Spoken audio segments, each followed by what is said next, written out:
कहाँ से आती है, कैसे कैसे एक से दूसरे जीव तक पहुंचती है। हाँ बिल्कुल, पौधों से जानवरों तक और फिर आगे भी। सही कहा। फिर ऊर्जा का प्रवाह, उस पर निर्भर जीवन यानी खाद्य श्रृंखला और जाल, और अंत में संतुलन, स्थिरता। जी बिल्कुल।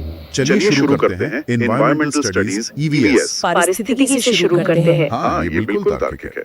इकोलॉजी से शुरू करना, क्योंकि ये बुनियाद है ना, कि जीव एक दूसरे से और अपने पर्यावरण से कैसे इंटरैक्ट करते हैं। तो चलिए इसको थोड़ा खोल कर देखते हैं। पर्यावरण की जब बात होती है तो दो शब्द अक्सर सुनने में आते हैं, जैविक और अजैविक, मतलब बायोटिक और एबायोटिक। हाँ बिल्कुल। एक तरफ है सूरज, पानी, हवा, मिट्टी, ये सब नॉन लिविंग चीजें। और दूसरी तरफ है पेड़ पौधे, जानवर, छोटे छोटे जीव यानी लिविंग कंपोनेंट्स। सही। तो ये दोनों मिलकर ही हमारे एनवायरनमेंट की बुनियाद रखते हैं। लेकिन इनके बीच का जो कनेक्शन है उसको क्या कहते हैं? इसी कनेक्शन की स्टडी को ही कहते हैं इकोलॉजी। ये बायोलॉजी की एक ब्रांच है। अच्छा। हाँ, ये देखती है कि लिविंग ऑर्गेनिजम्स, ये जीव जंतु आपस में कैसे रहते हैं और अपने आसपास के फिजिकल एनवायरनमेंट के साथ, मतलब एबायोटिक चीजों के साथ कैसे इंटरैक्ट करते हैं। तो एक तरह से जीवों और उनके घर के बीच का रिश्ता। एग्जैक्टली, बिल्कुल सही समझा। जीवों और उनके घर के बीच का रिश्ता। दिलचस्प। अच्छा, ये इकोलॉजी शब्द ये सबसे पहले किसने इस्तेमाल किया था? कोई आइडिया? हाँ, ये शब्द सबसे पहले, काफी पहले 1866 में अर्नस्ट हैकेल ने यूज किया था। Ernst Hückel 1866। ओके। ये एक ग्रीक शब्द ओइकोलॉजी से आया है। ओइकोस का मतलब होता है घर या रहने की जगह। ओह, तो इकोलॉजी मतलब घर का अध्ययन, जीवों के प्राकृतिक घर का। हाँ बिल्कुल। कैसे जानवर, पौधे, माइक्रोब्स, ये सब अपने बायोटिक और एबायोटिक माहौल से जुड़े हैं।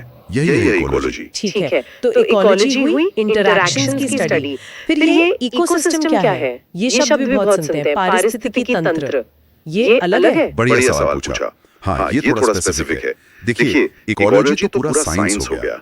इकोसिस्टम और साइंस की एक फंक्शनल यूनिट है एक तरह से। फंक्शनल यूनिट मतलब एक खास एरिया या कम्युनिटी जहाँ ये लिविंग और नॉन लिविंग चीजें, बायोटिक और एबायोटिक कंपोनेंट्स एक साथ मिलकर एक सिस्टम की तरह काम करते हैं। ये टर्म 1935 में आर्थर टैंसले ने दिया था। आर्थर टैंसले 1935। ओके, तो इकोसिस्टम में भी वही बायोटिक और एबायोटिक कंपोनेंट्स आ गए। हाँ जी, बिल्कुल वही। बायोटिक मतलब सारी लिविंग चीजें, जैसे पेड़ पौधे, जानवर, बैक्टीरिया, फंगस, ये सब। करेक्ट। इसमें भी कैटेगरीज हैं।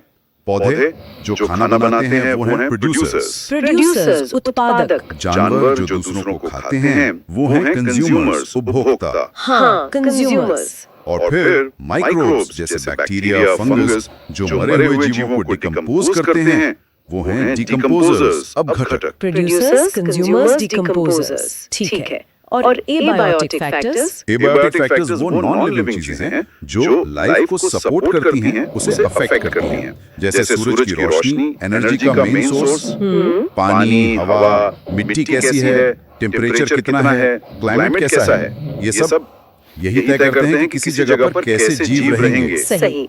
अच्छा, यहाँ एक बात और मेंशन करना चाहूंगी जो एग्जाम पॉइंट ऑफ व्यू से इम्पोर्टेंट हो सकती है। प्रोफेसर रामदेव मिश्रा, उन्हें फादर ऑफ इंडियन इकोलॉजी कहा जाता है। बिल्कुल सही। भारत में इकोलॉजी की नींव रखने में उनका बहुत बड़ा रोल है। और ग्लोबली ईपी ओडम को फादर ऑफ मॉडर्न इकोलॉजी कहते हैं। उन्होंने इकोसिस्टम एनर्जी फ्लो पर काफी काम किया।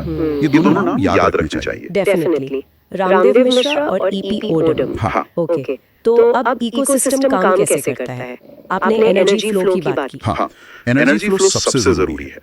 किसी भी इकोसिस्टम को चलाने के लिए एनर्जी चाहिए, और ये एनर्जी हमेशा एक ही डायरेक्शन में फ्लो करती है। एक ही डायरेक्शन में मतलब सूरज से प्रोड्यूसर्स तक यानी हरे पौधों तक, फिर पौधों से कंज्यूमर्स तक, जानवरों तक, और आखिर में डिकम्पोजर्स तक।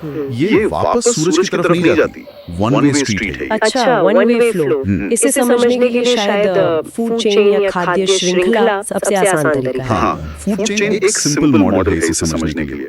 एक सीधी लाइन की तरह दिखाता है कि एनर्जी कैसे एक जीव से दूसरे तक जाती है। जैसे वो उदाहरण होता है ना, घास को टिड्डा खाता है, टिड्डे को मेंढक, मेंढक को सांप, सांप को बाज। बिल्कुल, घास, टिड्डा, मेंढक, सांप, बाज। एनर्जी घास से बाज तक पहुंच गई। लेकिन असलियत में तो इतना सीधा नहीं होता होगा। नहीं, बिल्कुल नहीं। प्रकृति में चीजें ज्यादा कॉम्प्लेक्स होती हैं। कोई जीव सिर्फ एक ही चीज तो खाता नहीं। सही बात है। तो कई सारी फूड चेन्स आपस में जुड़ी होती हैं एक जाल की तरह। इसे कहते हैं फूड वेब या खाद्य जाल। Food web, okay. तो ये ज्यादा रियलिस्टिक है। हाँ, ये ज्यादा रियलिस्टिक पिक्चर देता है। दिखाता है कि कैसे अलग अलग जीव खाने के लिए दूसरे पर डिपेंड करते हैं। मल्टीपल कनेक्शंस होते हैं। तो क्या इस फूड वेब की कॉम्प्लेक्सिटी का मतलब ये कितना घना है, इसका इकोसिस्टम की स्टेबिलिटी, उसकी स्थिरता से कोई लेना देना है? हाँ, सीधा लेना देना है। बहुत इंपॉर्टेंट कनेक्शन है। अच्छा, देखिए, इकोसिस्टम की स्टेबिलिटी का मतलब है कि वो सिस्टम अपना बैलेंस कैसे मेंटेन करता है और अगर कोई डिस्टर्बेंस आती है, सूखा, बाढ़, कोई बीमारी, तो उसे कैसे झेलता है। ओके। रोल बड़ा सिंपल है। फूड वेब जितना ज्यादा डाइवर्स होगा, जितना कॉम्प्लेक्स होगा, इकोसिस्टम उतना ही ज्यादा स्टेबल होगा। ज्यादा कॉम्प्लेक्स मतलब ज्यादा स्टेबल, ये थोड़ा काउंटर इंट्यूटिव नहीं लगता? नहीं, देखिए, सोचिए, अगर एक फूड वेब में खाने के बहुत सारे ऑप्शंस हैं और मान लीजिए किसी एक स्पीशीज की पॉपुलेशन कम हो जाती है किसी वजह से, तो जो जीव उसे खाते थे उनके पास दूसरे फूड ऑप्शंस होंगे। अच्छा, हाँ, वो भूखे नहीं मरेंगे। राइट। और इस तरह एनर्जी का फ्लो बना रहेगा, पूरा सिस्टम कोलैप्स नहीं करेगा। अगर एक रास्ता बंद हुआ तो दूसरे रास्ते खुले हैं। समझ गई। तो डाइवर्सिटी होने से रेजिलियंस बढ़ जाती है, सिस्टम झटके